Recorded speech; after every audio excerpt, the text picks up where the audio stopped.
Saudaraku sekalian, kali ini saya ingin menyampaikan renungan berjudul Yesus naik ke surga.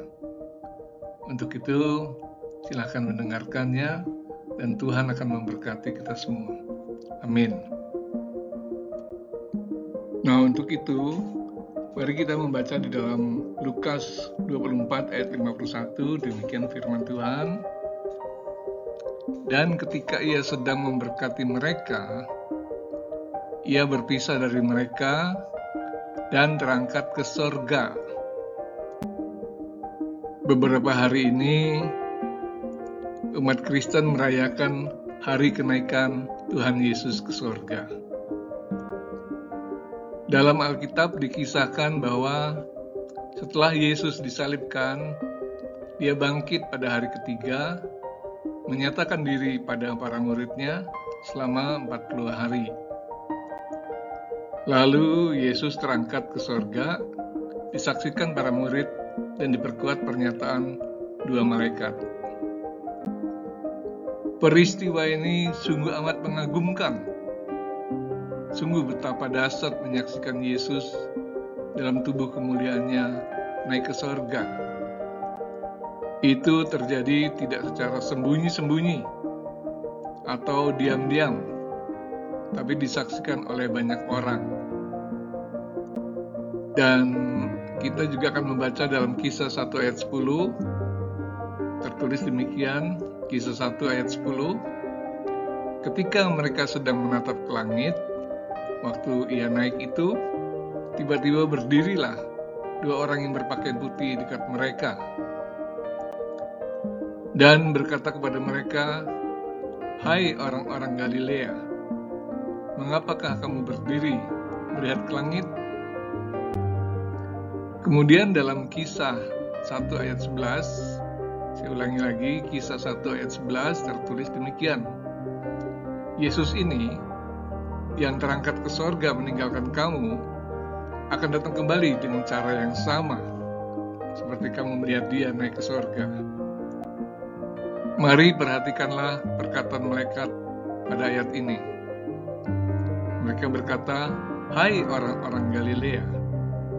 Berarti ada banyak orang Galilea yang menyaksikan peristiwa itu dan mereka adalah para murid Yesus. Ada berapa banyak? Kita coba memperkirakannya.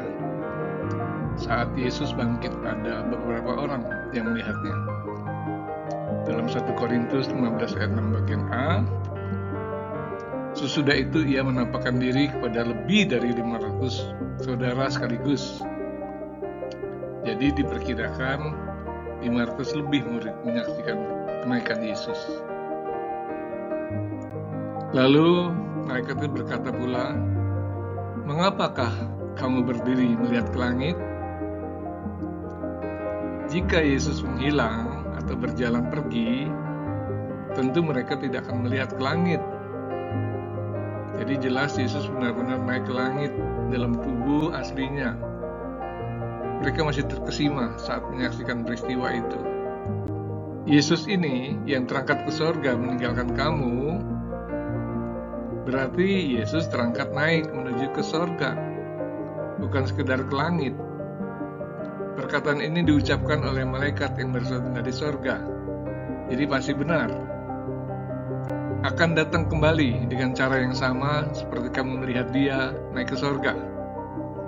Inilah nubuatan tentang kedatangan Yesus yang kedua kalinya. Banyak orang berusaha menyangkal peristiwa itu. Mereka mengatakan, kenaikan ini hanyalah mitos atau karangan kosong belaka. Bahkan ada ajaran yang mengatakan Yesus mengungsi ke negara lain untuk menyelamatkan diri. Hal itu amat mustahil.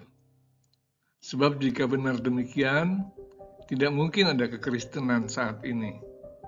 Mustahil para murid rela mati demi pengabaran Injil jika Yesus meninggalkan mereka. Masih ada banyak lagi ajaran yang menolak penyaliban, kebangkitan dan kenaikan Yesus ke surga. Tapi kita tidak akan membahasnya di sini. Bukti bahwa peristiwa kenaikan Yesus itu fakta. Peristiwa itu disaksikan banyak orang. Terjadi siang hari karena mereka melihat Yesus naik lalu awan menutupnya. Dan di daerah terbuka, yaitu di luar kota dekat Betania. Jadi peristiwa itu tidak terjadi diam-diam, tanpa ada yang menyaksikan. Tidak di malam hari, gelap-gelapan, atau di dalam kamar. Bukan hanya manusia yang menyaksikan, tapi malaikat pun menyatakan diri kepada para murid dan berkata langsung kepada mereka.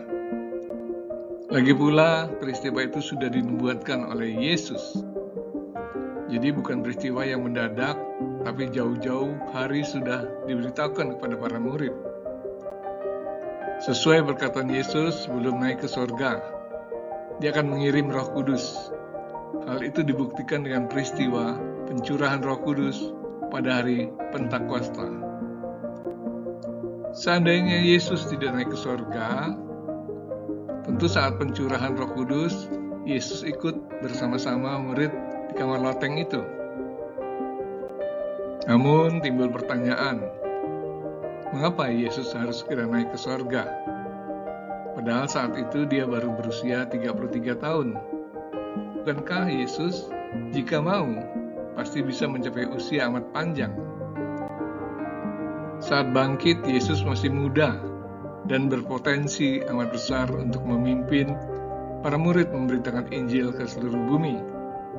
Jika itu yang terjadi, pasti penginjilan akan berkembang pesat sebab dipimpin langsung oleh Yesus. Tapi mengapa Yesus pergi ke surga cepat-cepat? Hanya 40 hari setelah kebangkitannya, Yesus naik ke surga, meninggalkan para murid bagikan kawanan domba tanpa gembala. Saat itu mereka masih bingung dan ketakutan, karena Yesus menyediakan tempat di sorga. Di dalam Yohanes 14 ayat 2-3 demikian firman Tuhan. Yohanes 14 ayat 2-3. Di rumah Bapakku banyak tempat tinggal. Jika tidak demikian, tentu aku mengatakannya padamu. Sebab aku pergi ke situ untuk menyediakan tempat bagimu. Dan apabila aku telah pergi ke situ dan telah menyediakan tempat bagimu, aku akan datang kembali dan membawa kamu ke tempatku, supaya di tempat di mana aku berada, kamu pun berada. Ya, Yesus pergi untuk menyediakan tempat bagi umatnya. Murid pertama yang mati syahid adalah Stefanus. Karena Yesus sudah menyediakan tempat di sorga, berarti Stefanuslah penghuni yang pertama. Dan jika kita setia sampai akhir, saat dipanggil pulang, kita sudah punya rumah di sorga sana. Amin. Yang kedua adalah mengutus Roh Kudus. Jika Yesus masih hidup di dunia dalam wujud manusia, keberadaannya terbatas.